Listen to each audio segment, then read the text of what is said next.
মুখ্যমন্ত্রী মানিক সাহার বিরুদ্ধে ব্যর্থ মুখ্যমন্ত্রী মানিক সাহা হাই হাই।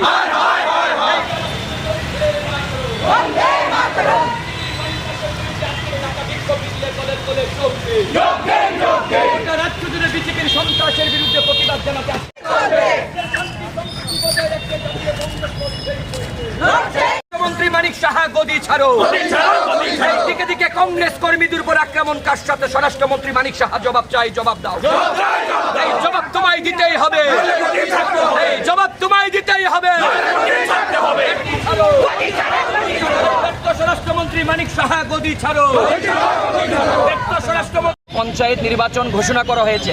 এর আগে রাজ্যের মাননীয় মুখ্যমন্ত্রী বলেছিলেন 100% বিজেপিকে পঞ্চায়েতে জয়লাভ করতে হবে। তারপর থেকে গোটা রাজ্য জুড়ে একটা রাজনৈতিক পরিবেশ অস্থিরতা তৈরি করা হয়েছে। যেখানে যেখানে বিরোধী দলের প্রার্থীরা যাচ্ছেন সেখানে তাদেরকে আক্রমণ করা হচ্ছে, ব্লকে ঢুকতে দেওয়া হচ্ছে না, বিরোধী দলের প্রার্থী খুন হয়ে যাচ্ছেন। কিন্তু রাজ্যের পুলিশ প্রশাসন এবং নির্বাচন কমিশন নীরব দর্শকের ভূমিকা পালন করছেন।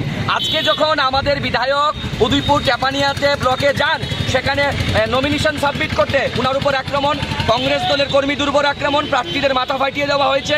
মাননীয় সভাপতি আশিস সাহা যখন বক্সনগর ব্লকে যান, উনাকে রাস্তায় আটকে দেওয়া হয়, বোম ছুঁড়ে মারা হয়। গোটা রাজ্য জুড়ে একটা অস্থির পরিবেশ তৈরি হয়েছে। এর প্রতিবাদ জানিয়ে আজকে আমরা আগরতলা সদর জেলা কংগ্রেসের পক্ষ থেকে একটা বিক্ষোভ প্রতিবাদী মিছিল করছি। আমরা জানান দিতে চাইছি বিজেপিকে, রক্ত ঝরিয়ে এবং সন্ত্রাস করে কংগ্রেসকে রোখা যায় না এবং কংগ্রেস গণতন্ত্রের পক্ষে শেষ রক্তবিন্দু পর্যন্ত লড়াই করবে। High high high high high high.